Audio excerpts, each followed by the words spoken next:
Bismillahirrahmanirrahim. Assalamualaikum warahmatullahi wabarakatuh. Alhamdulillah wassalatu wassalamu ala rasulillah amma ba'd. Teman-teman Taubaters dimanapun berada, semoga Allah berikan rahmat dan karunia-Nya kepada kita semua pada sore hari ini. Ini Ramadan yang ke-10 ya, hari yang ke-10 tidak terasa. Sebentar lagi masuk maghrib, berarti sudah hari yang ke-11. Artinya sepertiga dari Ramadan sudah berlalu dari kita. Dan semoga teman-teman selalu senantiasa mengikhtisab, selalu menghisab, selalu mengintrospeksi dirinya, menghitung dirinya, kekurangan apa yang saya lakukan kemarin dan yang perlu saya tambahkan, dan ada hal-hal yang mungkin harus saya kurangi, saya tinggalkan. Insya Allah kita akan masuk ke tema pembahasan kita tentang buku ini, Revive Your Heart, Putting Life in Perspective, oleh guru kita Ustaz Nu'man Ali Khan, hafizahullah ta'ala. Dan kemarin kita membahas satu tema besar terkait tentang keuangan, financial dealings. Dan insya Allah hari ini kita akan membahas tentang subtema yang baru, some contemporary issues. Artinya ada pada pembahasan kali ini, insya Allah 3 episode ke depan ini kita akan membahas tentang isu-isu kontemporer. Nah, ada 3 pembahasan di sini tentang contemporary issue ini. Yang pertama tentang anak perempuan, yang kedua tentang, ini tentang kejadian di Paris, Charlie Hebdo, pada 2015 yang lalu. Jadi buku ini terbit pertama kali tahun 2017. Ini mungkin saya lupa menyampaikan di awal. Sebenarnya buku ini adalah kumpulan dari beberapa kajian atau khutbah atau speech yang disampaikan oleh Ustaz Nu'man Ali Khan, kemudian dikumpulkan oleh tim, kemudian dijadikan buku. Ini setahu saya seperti itu. Jadi buku ini dipublish pertama kali tahun 2017. Artinya buku ini sudah 6 tahun yang lalu ditulis, dan beberapa hal kalau disebut contemporary issue, mungkin isunya masih relevan untuk hari ini, tapi bisa jadi karena jarak antara kita dan Amerika, Ustaz Nu'man base-nya ada di Amerika, di US, cukup jauh, mungkin ada beberapa tradisi dan adat yang berbeda. Saya pribadi mencoba menerjemahkan ini ke sisi Indonesianya. Artinya misalnya ada tema di sini Charlie Hebdo, ada tema tentang It's a Girl. It's a Girl itu tentang memiliki anak perempuan. Nah, saya coba mengindonesiakan tema ini sebisa saya dan sebisa mungkin. Artinya supaya dari buku ini, kenapa saya coba mengindonesiakan? Supaya dari buku ini lebih relatable dengan pembahasan kita masyarakat Indonesia, masyarakat Muslim Indonesia wabil khusus. Nah, di contemporary issues ini sedikit berbeda temanya dari tema-tema sebelumnya. Kalau sebelumnya Ustaz Nu'man berbicara tentang ayat Quran dulu, dan dari ayat Quran kita sarikan, diturunkan ayat Quran itu, Allah berbicara tentang tema ini apa, kemudian dari ayat ini Allah pilihkan kata ini, susun kalimat seperti ini, dan inspirasi dari ayat ini apa saja, poin-poin pentingnya apa saja, itu yang diimplikasikan ke kehidupan kita. Kita coba bandingkan, misalnya kita mengambil pelajaran dari bagaimana leadership-nya Rasul SAW, yang mana Rasul sebenarnya berhak marah kepada para sahabat, tapi Rasul menahan dirinya. Nah, ini kita turunkan ke bawah. Ketika kita turunkan ke bawah, apa implikasinya buat kita bersama? Saya secara pribadi kok saya gampang marah ya? Nah, teman-teman juga seperti itu. Nah, ini salah satu cara kita interaksi dengan Al-Quran sebenarnya. Dan begini seharusnya kita membaca Quran, kita baca ayatnya, kita baca terjemahannya, dan apa pelajaran penting dari ayat yang kita baca ini? Apa ibrah yang bisa kita ambil dari ayat yang kita baca ini, kemudian kita turunkan sampai pada tataran hidup kita.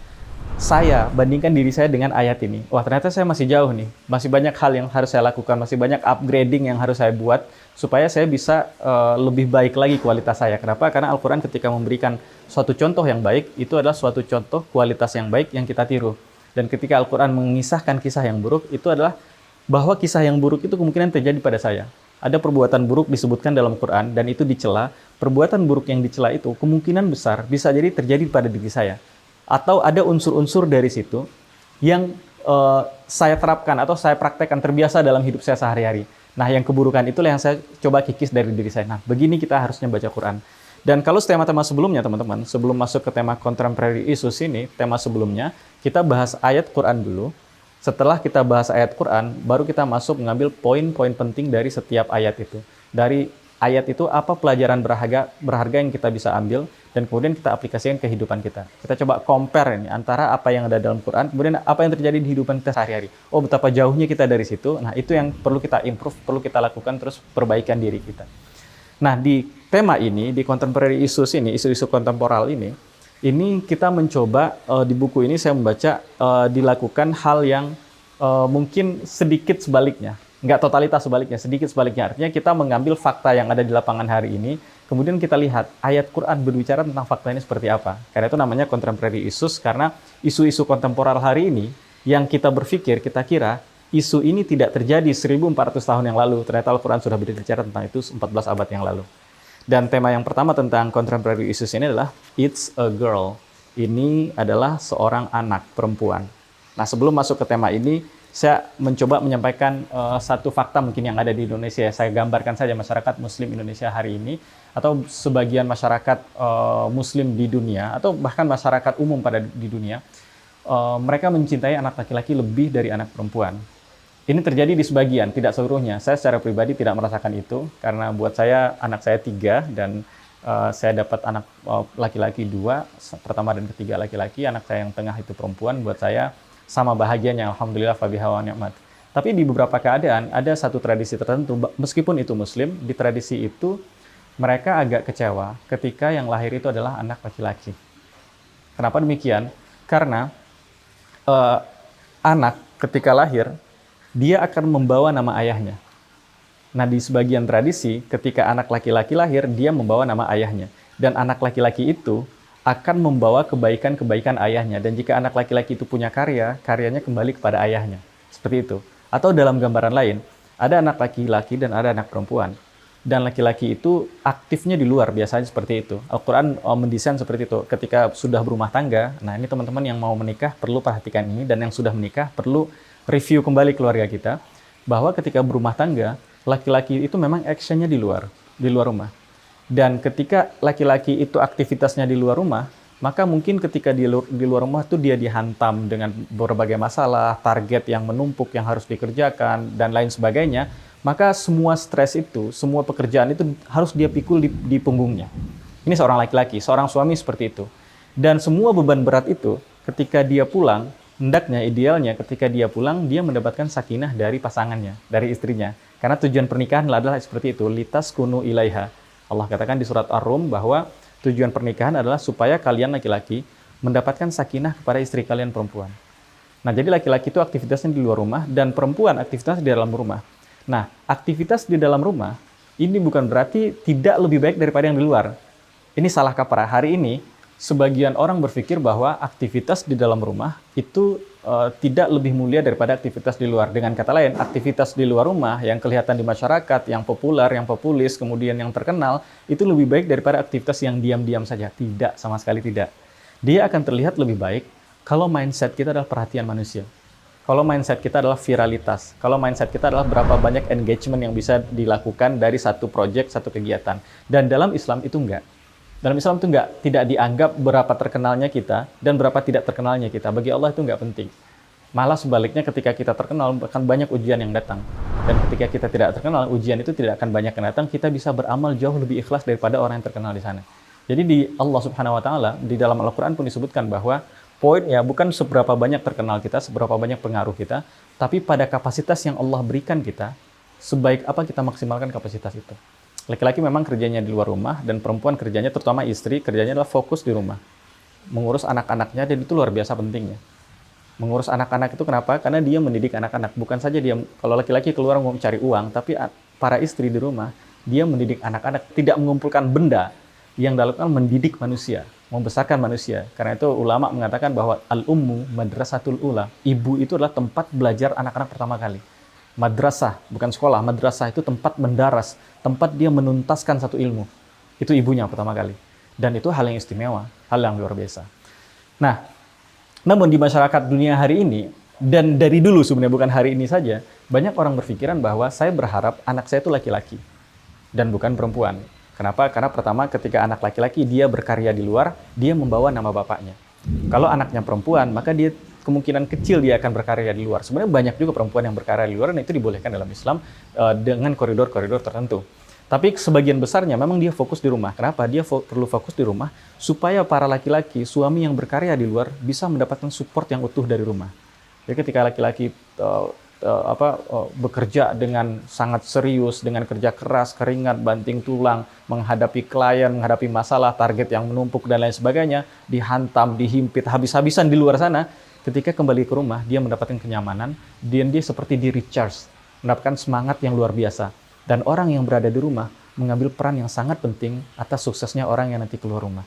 Artinya peran perempuan dalam rumah itu sangat krusial, sangat penting. Namun poin ini tidak dibahas.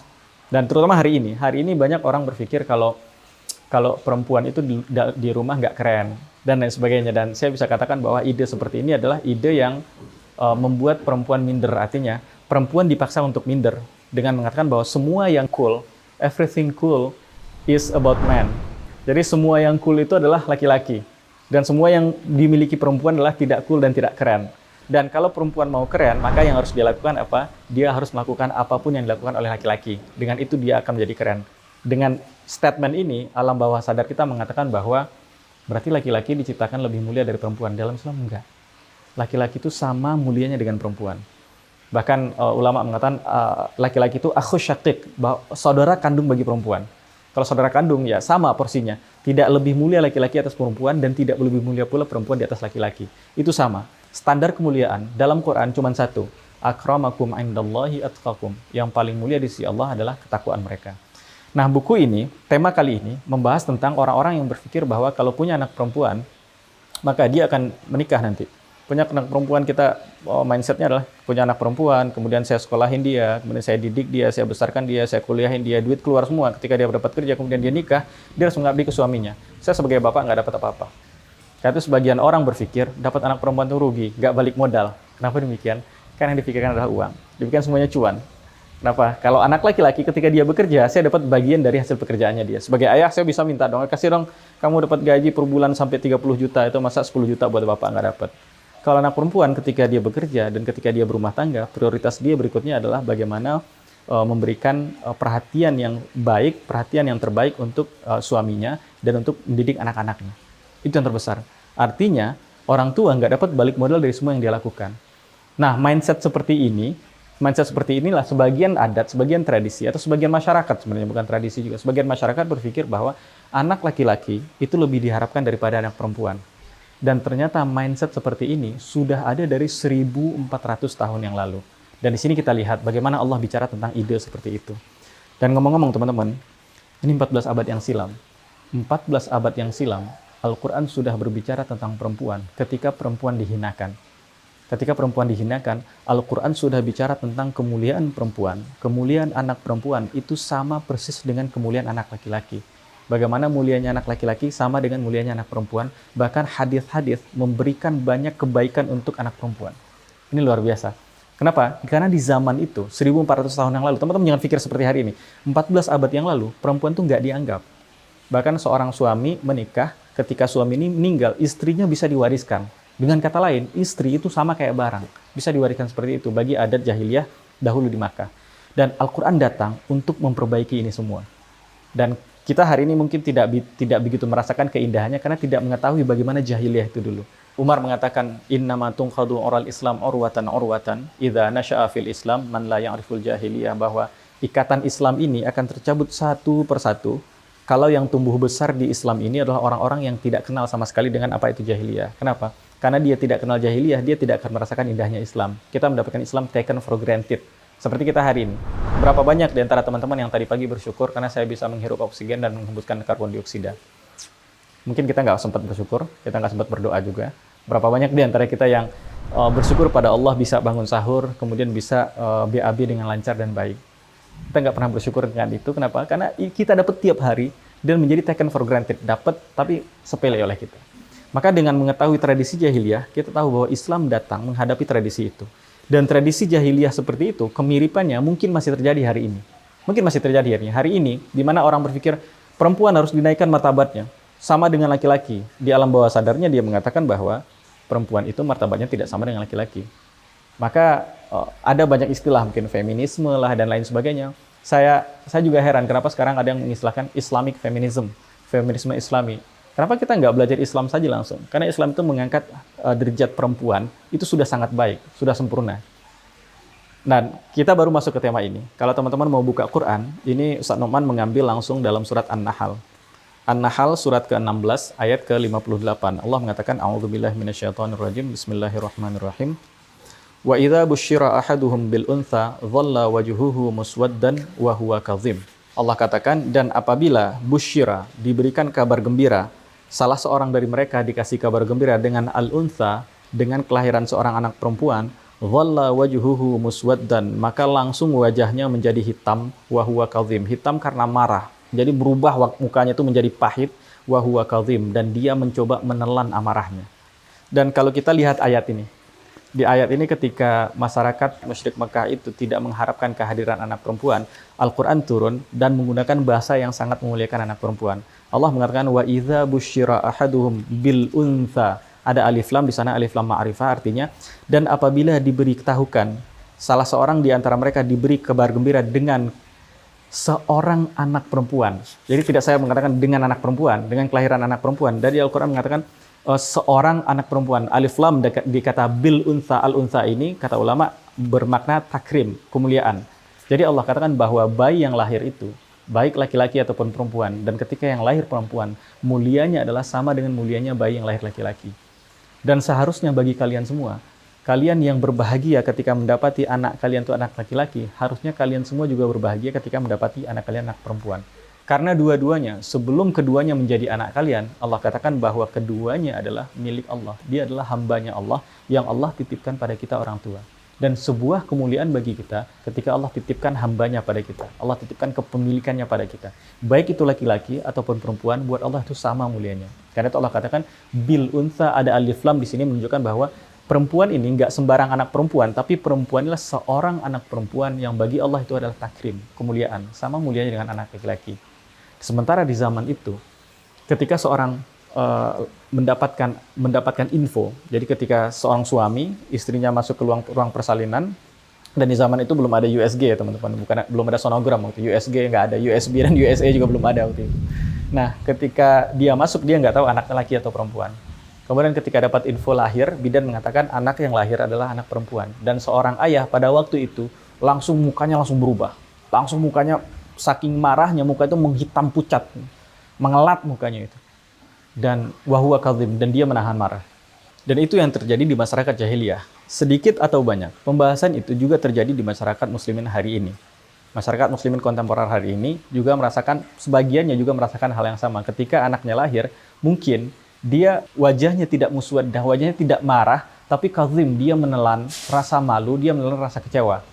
Dan menarik cerita Ustaz Numan, Ustaz Numan ini punya 4 orang anak, dan 4-empatnya perempuan. Dan ada kisah menarik ini dari Ustaz Numan, beliau punya 4 orang anak perempuan. Jadi ketika anak beliau 2, berurut itu 4 perempuan, ketika anak beliau 2 perempuan, ketika lahir anak yang ketiga, perempuan lagi, yang beliau lakukan adalah beliau beli donat sebanyak mungkin, kemudian datang ke masjid, dibagi-bagikan ke orang di masjid. Kemudian ada di antara teman atau jamaah masjid yang nanya, "Oh, ini apa Ustaz? Ini donat." "Kenapa?" "Saya berbahagia, syukuran lah, tasyakuran." "Oh, tasyakuran ya? Gimana? Baru lahiran, istri saya baru lahiran." "Oh, siapa anaknya?" "Anaknya perempuan." "Oh, perempuan lagi ya?" "Ya, Masya Allah. Insya Allah besok dikasih yang lebih baik laki-laki." Dan Salman mengatakan, "Saya bahkan hampir pengen nampar dia." Kenapa dia mengatakan insya Allah besok yang lebih baik, besok anak laki-laki? Memangnya ini nggak baik? Memangnya ini nggak baik? Dan itu bukan saja membuat saya kecewa, membuat seorang ayah kecewa, itu juga membuat bahwa kita merasa tidak cukup dan tidak bahagia dengan takdir yang Allah tetapkan untuk kita. Masalah anak ini teman-teman, anak ini adalah urusannya Allah. Takdirnya, ada orang yang Allah berikan anak 10, 11, 12. Ada orang yang Allah berikan sehat walafiat tapi harus menunggu anak sampai 7, 8, 9, 10 tahun. Ada orang menunggu anak sekian puluh tahun lamanya nggak dapat anak. Ini masalah Allah yang tentukan, bukan urusan kita. Tugas kita adalah jangan pernah sekalipun kecewa pada apapun yang Allah tetapkan. Ini urusannya anak. Kita merasa saya punya anak 3, saya merasa itu milik saya, dan sebenarnya itu nggak milik saya. Sebelum dia milik saya, dia adalah miliknya Allah. Dia adalah hambanya Allah. Ketika ada seorang istri datang kepada Rasulullah mengadu karena suaminya mukulin dia. Dan Rasul mengatakan kepada suaminya, "La tadribu amatallah." "Hei, kamu jangan pukul hambanya Allah." Rasul tahu kalau ini istrinya. Tapi kalimat Rasul nggak mengatakan jangan pukul istrimu. Kata Rasul, jangan pukul hambanya Allah. Dia benar istrimu, tapi status dia sebelum menjadi istri kamu, dia itu adalah miliknya Allah. Jadi kalau kamu coba pukul miliknya Allah, yang marah siapa? Yang malah pemiliknya. Rasul perumpamaan seperti ini, teman-teman, kalau pergi keluar ketemu mobil polisi, coba pukul tuh mobil, lempar pakai batu, yang marah siapa? Yang marah polisinya. Emang ini mobil taruh di pinggir jalan, tapi yang punya itu polisi. Coba pukul, yang marah otoritas itu yang marah. Maka Rasul mengatakan seperti itu. Kamu boleh, dia adalah istri kamu, tapi kamu perlu tahu satu hal penting, bahwa sebelum status dia sebagai istri kamu, dia adalah hambanya Allah, dia adalah miliknya Allah, dia adalah amatullah. Begitu juga anak perempuan. Anak perempuan, ketika Allah titipkan untuk kita, Maka Allah katakan, ini saya titipkan untuk kamu. Kalau kamu kecewa, kamu bermasalah bukan pada anaknya saja, kamu bermasalah dengan Allah juga. Maka Ustaz Numan, insya Allah di kisah ini saya hampir saja pengen menampar dia di tempat itu. Kenapa? Karena ketika dia mengatakan insya Allah besok dapat, apa bedanya?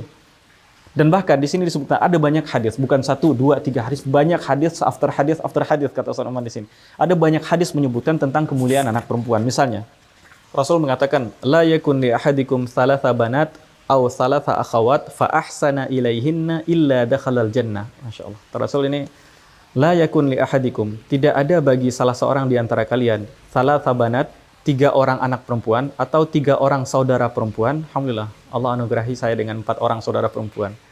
Fa ahsana ilaihinna, maka dia berbuat baik kepada mereka semuanya, kepada anak perempuan itu atau kepada saudara perempuan itu, illa, kecuali dakhalal jannah, akan masuk surga. Teman-teman, kita mikir, untuk masuk surga itu kita harus bikin project yang besar, program yang besar, punya pengikut yang sekian ratus ribu orang, bisa dakwah sana, dakwah sini, bisa menyiarkan sana, menyiarkan sini. Rasul mengatakan bahwa pintu masuk surga itu juga ada pada anak perempuan kalian, juga ada pada saudari perempuan kalian. Ini kalimat yang luar biasa. Kalimat ini sudah muncul 1400 tahun yang lalu. Bahkan di riwayat lain, Rasul menggunakan kalimat yang lebih tegas lagi. Rasul katakan, fa ahsana ilaihinna, wa fi riwayatin ukhra wattaqallaha fihinna. Fa ahsana ilaihinna artinya adalah dia berbuat baik pada anak perempuannya atau saudara perempuannya, atau wattaqallaha fihinna, dia bertakwa kepada Allah pada mereka. Maksudnya apa? Ketika saya berkomunikasi dengan anak perempuan saya, kalau Allah, mudah-mudahan Allah anugerahi saya 3 anak perempuan, saya komunikasi dengan mereka, maka saya bertakwa kepada Allah ketika komunikasi dengan mereka. Maksudnya apa bertakwa pada Allah ketika komunikasi dengan mereka? Ketika saya ngobrol dengan mereka, saya ngobrol dengan ketakwaan. Ketika saya diskusi dengan mereka, diskusi dibangun dengan alasan ketakwaan. Ketika, bahkan sampai pada level ketika mereka akan menikah, maka saya bermusyawarah dengan anak-anak perempuan saya dengan basis ketakwaan kepada Allah. Saya nggak bisa memaksakan bahwa saya ingin laki-laki ini dinikahkan untuk anak perempuan saya ini, enggak. Saya nggak bisa paksakan itu. Kenapa? Karena itu nggak takwa kepada Allah. Tujuannya itu hanya ingin memuaskan ego saya saja. Kamu harus nikah dengan laki-laki yang Bapak tunjuk. Enggak, itu nggak bisa terjadi. Bahkan seorang istri datang kepada Rasul. Ada seorang istri datang kepada Rasul, baru saja dinikahkan, dan dia komplainnya, Rasulullah, namanya Khansa, sahabiah, dia komplain, ayah saya, bapak saya ingin menikahkan saya dengan laki-laki yang ini, sementara saya nggak suka dengan laki-laki yang ini. Saya ingin nikah dengan laki-laki yang satu lagi. Dan Rasul membatalkan pernikahan mereka. Ini Rasul SAW. Seorang perempuan mengadu kepada Rasul karena dia dinikah paksakan oleh ayahnya, oleh ayah kandungnya. Dan kata Rasul, itu pernikahan yang nggak utuh, pernikahan yang nggak valid. Jadi, wattaqallaha fihinna, Rasul perintahkan kepada kita untuk bertakwa pada Allah ketika berkomunikasi dengan anak perempuan. Dan kita lihat hari ini, sebagian masyarakat mungkin merasa bahwa kehadiran anak perempuan di keluarga itu tidak sebaik kehadiran anak laki-laki, dan Islam membantah ini. Syariat Islam turun untuk membantah ini semua. Semua pemikiran yang mengatakan bahwa anak laki-laki lebih dari anak perempuan itu salah. Salah besar.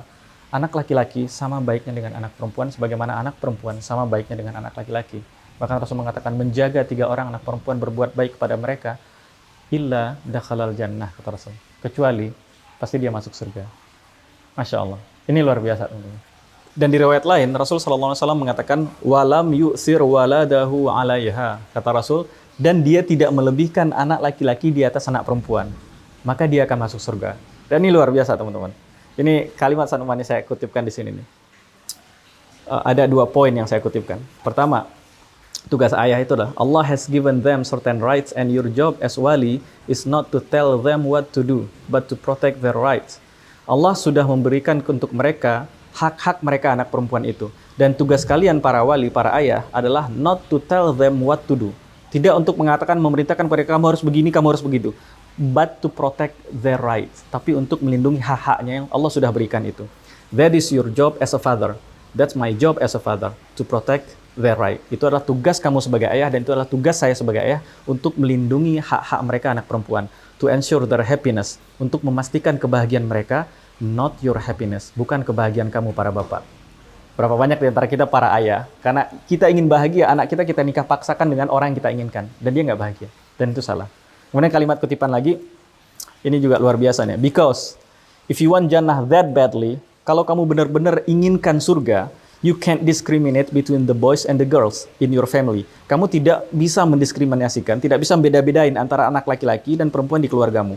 You as a father have to give equal love. This is our religion. It is beautiful. Kamu sebagai ayah harus memberikan rasa cinta yang sama. This is our religion. Inilah agama kita. And it is beautiful. Dan itu adalah indah. Agama kita mengajarkan hal yang luar biasa indahnya ini. Jadi tema tentang anak perempuan dan anak laki-laki dalam Islam itu sama. Tidak ada perbedaan antara keduanya. Maka orang yang mencoba berpikir bahwa anak laki-laki lebih baik daripada anak perempuan, Allah mengancam dia karena hal seperti ini sudah terjadi dulu di masa jahiliyah dengan contoh yang lebih ekstrim dan Allah berikan ancaman yang luar biasa. Teman-teman lihat di surat An-Nahl ayat 61, Allah katakan walau yu'akhirullahu an-nasa bidzulmihim ma taraka 'alaiha min dabbah walakin yu'akhiruhum ila ajalin musamma. Allah katakan dan sekiranya Allah mengazab manusia karena kezaliman mereka, salah satu kezaliman mereka adalah karena membeda-bedakan laki-laki dan perempuan, membedakan anak laki-laki dan perempuan. Saya pastikan membedakan kualitasnya, artinya laki-laki dan perempuan dalam Islam berbeda. Tapi dalam posisi kemuliaan, mereka menempati posisi kemuliaan yang sama. Nah, ini statement yang teman-teman perlu tahu. Laki-laki dan perempuan itu tidak sama. Dalam Islam nggak sama. Walaysa dzakaru kal untha. Dalam surat Ali Imran Allah katakan bahwa laki-laki tidak sama dengan perempuan. Tapi di sisi lain, tidak sama dalam hal kita banyak perbedaan. Secara fisik saja kita beda. Anak-anak saya nggak bisa nyusu ke saya. Nyusu pasti ke ibunya. Artinya anak-anak saya, pertama yang mengasuhnya adalah ibunya. Akan banyak kontak dengan ibunya, itu paling banyak. Dan tugas saya adalah, tanggung jawab saya adalah membuat mereka berdua nyaman. Ibu dan anak itu nyaman. Dan memberikan rasa cinta saya yang sepenuhnya kepada mereka berdua. Rasa pendidikan saya kepada mereka berdua. Jadi laki-laki dan perempuan dalam Islam itu nggak sama. Ada banyak hal yang sama, ada banyak hal yang juga tidak sama dalam Islam. Ada beberapa hal yang berbeda. Tapi ketidaksamaan itu, nah ini satu. Ketidaksamaan itu bukan berarti yang satu lebih baik daripada yang lain. Sama sekali enggak. Sama sekali enggak. Saya mencoba membaca beberapa penelitian tentang laki-laki dan perempuan. Semuanya dalam Quran itu sama. Tidak ada lebihnya rijal atas nisa atau nisa atas rijal. Yang membuat mereka lebih satu sama lain cuma satu hal, yaitu takwa. Selain itu, mereka semua sama. Jadi di sini disebutkan bahwa salah satu kezaliman yang mereka lakukan adalah mereka memberikan kemuliaan yang berbeda antara laki-laki dan perempuan. Dan seandainya Allah mengazab manusia karena kezaliman itu, ma taraka 'alaiha min dabah. Mungkin tidak akan ada satu binatang pun yang tinggal yang bisa hidup di sini. Walakin yu'akhiruhum ila ajalin musamma. Tapi Allah takhirkan azab itu sampai waktu yang Allah tentukan. Fa idza jaa ajaluhum, maka ketika waktunya sudah datang, la yastakhiruna sa'ah. Satu detik pun tidak bisa dimundurkan, wala yastaqdimun, dan tidak bisa pula dimajukan. Maka ini pembelajaran penting buat kita hari ini. Hari ini teman-teman, di zaman sekarang, orang-orang bahkan muslimin kena fitnah terbesar. Fitnah besar itulah fitnah tentang gender, fitnah tentang laki-laki dan perempuan. Dan kita selalu dibenturkan antara laki-laki dan perempuan. Laki-laki mengatakan laki-laki lebih baik dari perempuan. Gentleman is better than women, atau we are gentlemen, something else. Kita mengatakan gentleman, maskulinitas, dan lain sebagainya. Di sisi lain perempuan juga, kita harus punya hak yang sama dengan laki-laki. Dan akhirnya kita bingung. Kalau kita tidak kembali kepada Quran, kita akan bingung. Pendapat manusia, itu pendapat yang mungkin akan muter-muter sana. Allah sudah berikan kepada kita shortcut. Shortcutnya adalah lihat kembali panduan Quran. Quran mengatakan kita berbeda laki-laki dan perempuan, iya. Dengan perbedaan itu kita bisa saling melengkapi satu sama lain. Kita bisa membangun satu rumah tangga yang utuh karena perbedaan itu. Kalau sama teman-teman, laki-laki pikirannya keluar kerja cari uang, dan perempuan pikirannya juga sama, siapa yang didik anak di rumah? Maka dua-duanya punya kompetensi dan potensi yang berbeda, itu ada kebaikan yang luar biasa di dalam sana. Dan dengan perbedaan itu, bukan berarti yang satu lebih baik daripada yang lain, tidak sama sekali. Buka surat At-Tahrim, di akhir surat At-Tahrim Allah sebutkan tentang perempuan yang punya suami soleh, dan itu tidak sama sekali tidak akan memperbaiki keadaan perempuan itu. Dan Allah juga mengisahkan tentang perempuan yang sangat soleh, yang punya suami yang luar biasa jahatnya, selevel Fir'aun. Fir'aun, bukan selevel Fir'aun, Fir'aun itself.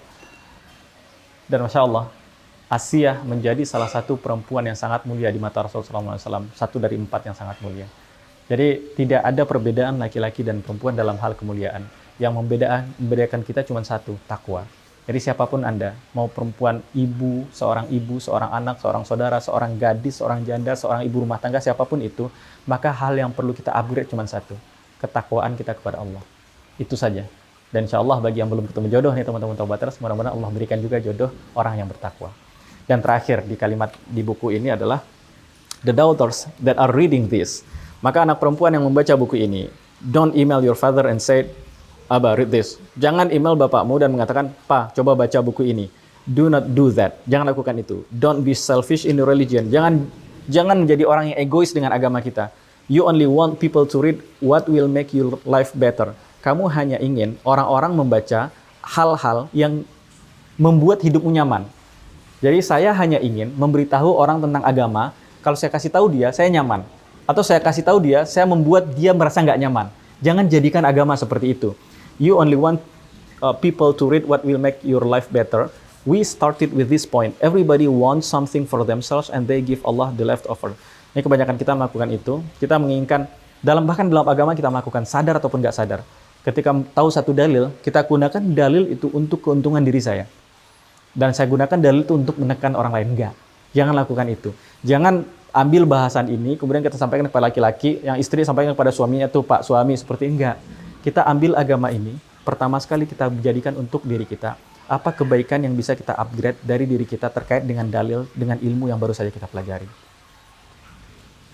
This religion is not for you to use. Agama ini bukan untukmu, untuk digunakan, untuk jadi tools, untuk jadi alat. This religion is for you to serve. Religion ini, agama ini untukmu to serve, supaya engkau bisa melayani. To serve Allah, not yourself. Untuk melayani Allah, untuk memberikan yang terbaik untuk Allah, bukan untuk kepuasan diri sendiri. Allah will protect you and Allah will protect your rights, but don't use it as a weapon. Allah akan melindungimu dan Allah akan melindungi hakmu, tapi jangan gunakan Islam ini sebagai sebuah senjata. Don't quote hadith at people and ayat at people. Jangan mengutip hadith, jangan mengutip ayat hanya untuk menekan orang lain, hanya untuk mencari keuntungan pribadi.